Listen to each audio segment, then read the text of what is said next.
Okay, so I didn't want to admit this, but K-State basketball is good. Actually, they're really good. So let's talk about it. What's up, guys? It's Walt here, back with another college basketball video. So today's big question is, how in the world does a team that finished with 14 wins last season become a team that already has 15 wins this year and seems to be one of the best teams in the country? So before we get started, remember to like, comment, and subscribe, and let's get into it. So this year, K-State has been phenomenal. They started off the year with a relatively weak non-conference schedule where they'd finish at a respectable 11-1, but they didn't have any really impressive wins that stood out in their schedule to that point, and their loss came to a pretty unimpressive Butler team. So although they boasted a good record, they came into Big 12 play with low expectations from most. However, K-State has absolutely surpassed the expectations put on them and then some, winning their first 4 games in Big 12 play, beating 3 straight opponents who were ranked at the time the two teams met.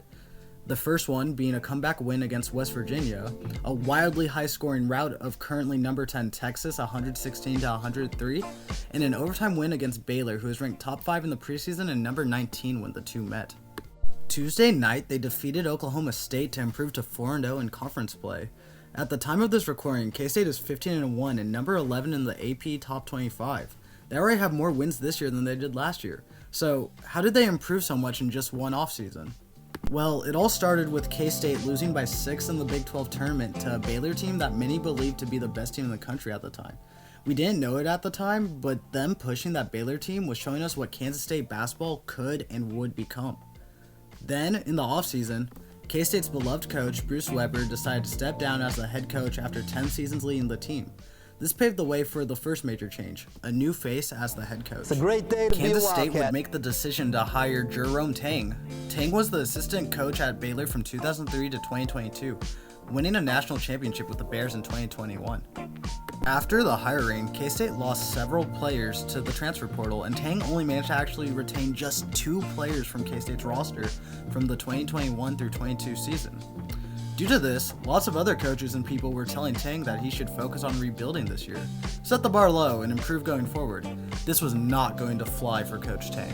When asked what his expectations for the season were in July, Tang responded, "We're going to the NCAA tournament. That's the plan." Here's what Tang said about being told to rebuild. "I tried to think about it and see if I could embrace it, but nothing inside of me would allow me to embrace that." Tang did not wait all this time serving as an assistant at Baylor under Scott Drew for 19 years to get his shot and accept mediocrity. At this school, it should be consistently going to the NCAA tournament, he says, and then making runs. This mentality would pay dividends as it would carry from Tang down to his players, most of whom are new to the program just like Tang. The total number of newcomers at K-State this year was 13, including 7 Division I transfers, 1 college transfer, 2 community college transfers, and 3 high school players.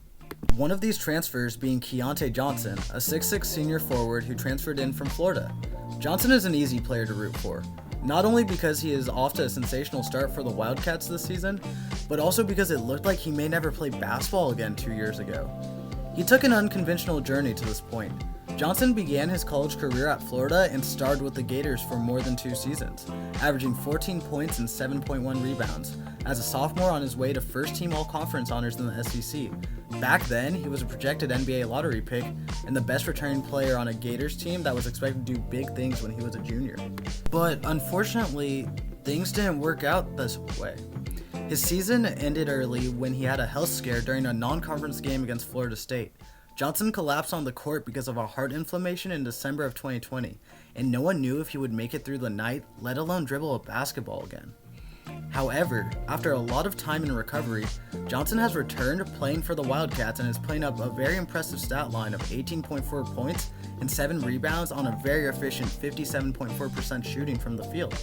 This monster season from him has some already logging him in as comeback player of the year, which I believe he's more than deserving of. Now, Johnson is just one piece of an absolutely lethal 2-headed monster that leads this Kansas State basketball team, the other being just one of the 2 players that returned from last year's team. And before I introduce him, I'm going to throw out some names for you guys. Trae Young and John Morant. You know, the 2 NBA All-Stars who put up record-setting numbers in their short college careers. There's one other player who's in the same list as those 2 now. That would be a 5th-year senior point guard on the team picked last in the Big 12 in the preseason, a generously listed 5'8" floor general who had 0 Division I offers during his senior year of high school.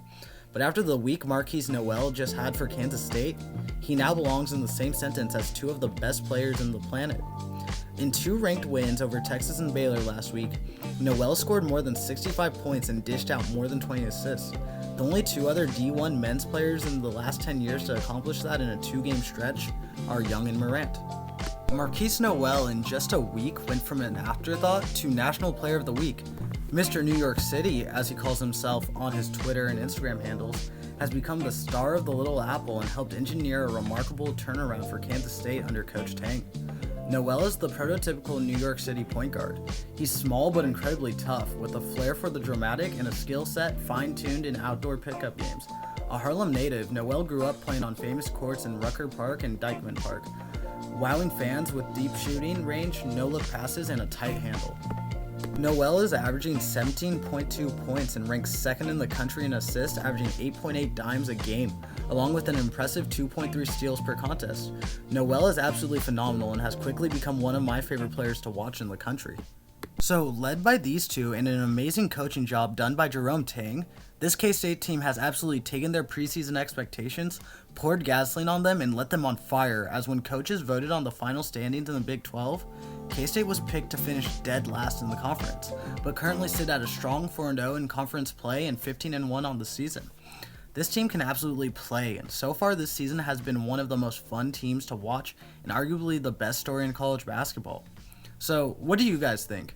The Big 12 is absolutely nasty this year, and the competition is stiff, so it'll be fun and interesting to watch what this team continues to do, especially with big tests coming up against number 17 TCU and number 2 Kansas. K-State will be a team I pay close attention to the rest of the year and come tournament time. Don't sleep on this Wildcats team. And thanks for watching the video.